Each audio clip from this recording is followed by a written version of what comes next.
9 reporter Natassia Apolloni is at Chatswood Chase this evening.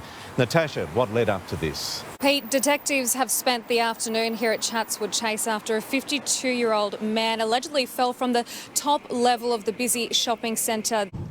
There's been a push for police to crack down on the scourge of illegal drugs and, well, this is the result of it. Strikeforce Yapara. How did this happen?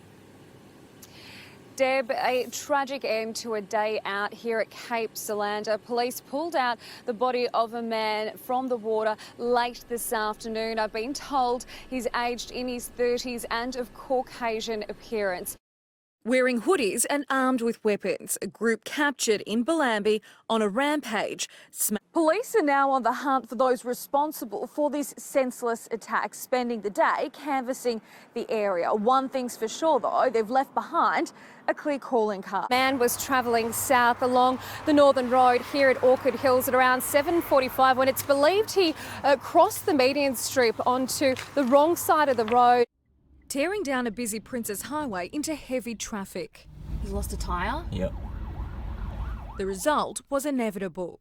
The stolen vehicle will now be taken away for DNA and fingerprint testing. A number of items of interest have already been seized from inside, including the victim's ID, keys and knives. The first time a runaway truck is ploughed through the car park of the busy McDonald's, with a similar incident occurring around 10 years ago. 5 were taken to hospital for further treatment, and sadly that's where 3 of them passed away.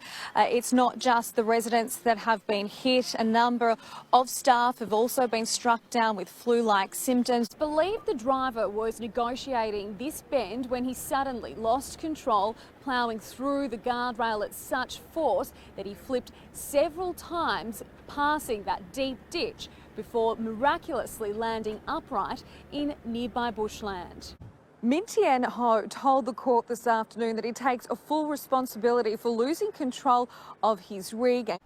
A last-minute plea for forgiveness. What would you like to say? I'm sorry. I didn't mean to do what I did. Time and time again, decked out in designer, it's been the courtroom catwalk. Are you wearing innocent white for a reason? As the 18-year-old expressed deep remorse for his actions. I do apologise for what I've done. Would you think twice now about sending naked photos or screenshotting naked photos? Yep, never again. Daniel Mansbridge was only 7 kilometres into a charity bike ride for kids' cancer when he was allegedly shoulder-barged by a teenager who refused to move out of his way. While the gang of teens quickly fled the scene and haven't been seen here since, police believe only 3 of them, aged between 12 and 16, are responsible for the brutal bashing. Pete, the allegations against Shane Matthews centres around a 10-year-old student. In a swift response by air and ground. It's believed the man then ran outside and jumped this fence into an alleyway, which led to a back road where witnesses say he took off in a getaway car. It's not the first time emergency services have been called to this location, the factory at the centre of a police raid with a neighbouring warehouse allegedly belonging to an outlaw motorcycle gang. Builders will now work around the clock to clear the debris and stabilise the building with hopes of reopening the restaurant by tomorrow night. Paddling out of Wollongong Harbour, unusual-looking swimmers spotted going for an early morning dip. However, one ran off and became trapped in this scrubland between a walkway and the busy Cliff Road. And while council workers have spent the afternoon trying to coerce it out, it will have to be put down for the safety of the public. One by one, bright yellow notes scooped up and seized by police.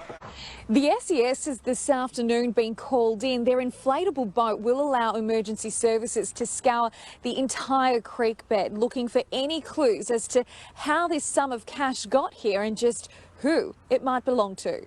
Right now we're in the operational heart of the call centre, responsible for making 500 dispatches a day, with each call taker responding to more than 100 calls per shift. Now reporter Natassia Apolloni is getting right amongst it. Good morning, Natassia. So what's happening there this morning? Good morning, Ali and Pete. Well, there's plenty of puppy action going on here at the Newtown Festival, and it's all to celebrate a major milestone for the event. Its 40th anniversary, and well, it's a wedding venue of childhood dreams. The day will also include flowers, decorations, cars, outfits, rings, and of course, your very own McDonald's-inspired wedding cake of choice. With so many new aircraft to see and beloved old warbirds to explore, it's no surprise that Wings over the Illawarra is soaring to new heights, with in excess of 40,000 people flocking to the event over the 2 days. Airports are... The Southern Highlands Big Tulip being declared the winner. Australia's next big tourist attraction will begin sprouting from here in Mittagong come November.